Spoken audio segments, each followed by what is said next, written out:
दोपहर का समय था। जुगाड़ बाबू ने पतलू के पुराने ऑटो के ऊपर लोहे की सीढ़ियां और लकड़ियां बिल्डिंग करके 3 मंजिला ढाबा खड़ा कर दिया था। लल्लू नीचे खड़ा कांप रहा था। तभी जुगाड़ू बाबू हाथ में स्पैनर घुमाते हुए, ओए लल्लू, तेरा चेहरा ऐसे को लटक रहा है? ये इंजीनियरिंग का चमत्कार है। दुनिया का सबसे पहला मोबाइल ऑटो रिक्शा पर ढाबा, नीचे किचन, बीच में वीआईपी लाउंज और सबसे ऊपर हवा महल। तब पतलू ने अपना सिर पीटते हुए कहा, जुगाड़ू बाबू, ये हवा महल कम और यमराज की गाड़ी ज्यादा लग रही है। क्या मेरा ऑटो इसका वजन सह पाएगा? कहीं बीच सड़क पे राम नाम सत्य तो नहीं हो जाएगा ना? जुगाड़ बाबू बोले, अरे पतलूम, तुम तो बिल्कुल मासूम हो। मैंने इसमें सेंटर ऑफ ग्रेविटी का ऐसा जुगाड़ किया है कि आंधी और तूफान भी आए तो ऑटो टस से मस नहीं होगा। तुम बस नोट गिनने के लिए तैयार रहो और आज चौराहे के पास ओपनिंग है।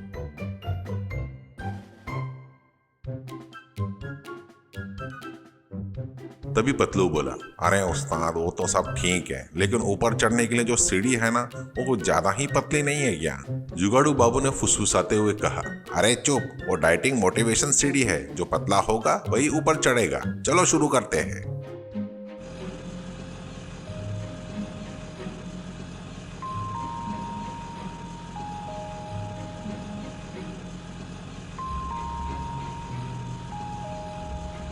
जुगाड़ बाबू ने अपने 3 मंजिला ऑटो ढाबा बाजार के बीच में खड़ा कर दिया और भीड़ जमा हो गई। ऑटो के नीचे हिस्से में पतलू कढ़ाई चढ़ाकर समोसे तल रहा था, जिसका धुआं ऊपर की मंजिल तक जा रहा था।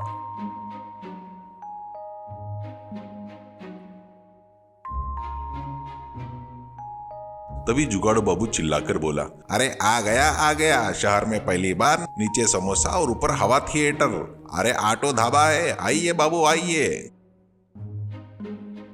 सबसे पहले सेठ चमनलाल आए, हाथ में नोट की गड्डी लहराते हुए। सेठ चमनलाल बोले, अरे क्यों भाई इंजीनियर बाबू, सुना है ऊपर बैठ के खाने का मजा ही कुछ और है। मुझे सबसे ऊपर वाली सीट चाहिए, ठंडी हवा में बैठकर कचौरी खाऊंगा। लल्लू ने धीरे से जुगाड़ बाबू के कान में कहा, अरे उस्ताद, सेठ जी का वजन देखे क्या? ये अगर तीसरी मंजिल पर गए तो ऑटो का आटा हो जाएगा। जुगाड़ू बाबू ने फुसफुसा कर कहा, अरे चुप कर, ग्राहक भगवान होता है। फिर जोर से बोले, अरे सेठ जी, बिल्कुल बिल्कुल, आप टॉप फ्लोर पर विराजमान होइए। लल्लू, सेठ जी के लिए हाइड्रोलिक सीढ़ी लगाओ। बड़ी मुश्किल से और ऑटो चीची की आवाज के बीच में सेठ चमनलाल तीसरी मंजिल पर पहुंचे।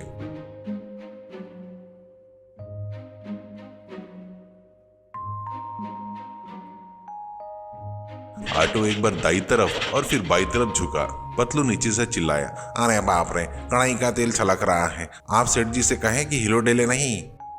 सेठ चमनलाल बोले, अरे ये तो झूले की तरह झूल रहा है भाई, बड़ा मजा आ रहा है। तभी छाया देवी और मास्टर जी वहां पर पहुंचे।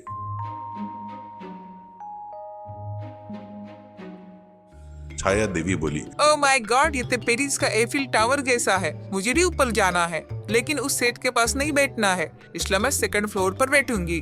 मास्टर जी ने चश्मा ठीक करते हुए कहा, अरे जुगाड़ू बाबू, इसका स्ट्रक्चर मुझे ठीक नहीं लग रहा है। पाइथागोरस थ्योरी के हिसाब से इसका बेस बहुत कमजोर है। जुगाड़ बाबू बोले, अरे मास्टर जी, यहाँ पर क्लास मत लीजिए, समोसा खाइए। पाइथागोरस को आप साइड में रखिए। यह जुगाड़ रस चल रहा है। आप भी मैडम जी के साथ सेकंड फ्लोर पर बैठिए। जैसे ही छाया देवी और मास्टर जी दूसरी मंजिल पर चढ़े, ऑटो भयानक रूप से कांपने लगा। नीचे पतलू के पसीने छूट गए। पतलू चिल्लाया, अरे जुगाड़ू बाबू, टाइम पिचक गया है और हवा निकल रही है। जुगाड़ू बाबू घबराते हुए मुस्कुराते हुए बोले, अरे कोई बात नहीं, कोई बात नहीं, वो ऑटोमेटिक सस्पेंशन एडजस्ट हो रहा है। तुम समोसे तलो। 3 मंजिलें भर चुकी थी। ऊपर में सेठ जी, बीच में छाया देवी और मास्टर जी, और नीचे पतलू और उसकी कढ़ाई। सब मजे से खा रहे थे। तभी ऊपर से सेठ चमनलाल चिल्लाए, अरे ओ लड़के, मुझे चटनी चाहिए, भेज दे, मुझे चटनी कम पड़ गई। जुगाड़ू बाबू नीचे ऑटो को कंधे थामते हुए बोले, अरे सेठ जी, सीधे बैठिए, सांस रोककर, हिलिए मत।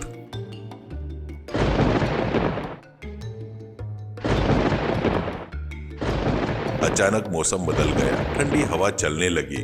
देखते ही देखते आंधी का झोंका आया।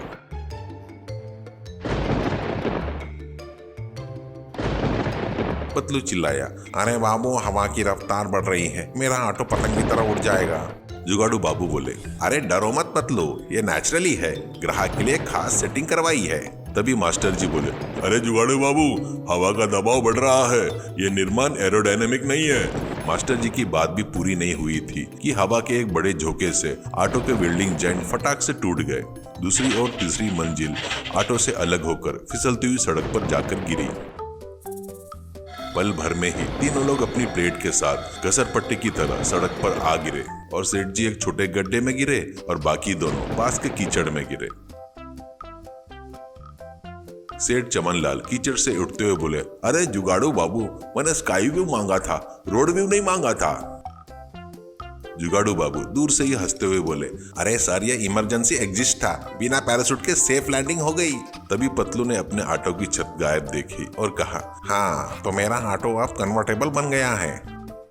इससे पहले कि सेठ पत्थर उठाते, जुगाड़ू बाबू और लल्लू वहां से 9-2-11 हो गए।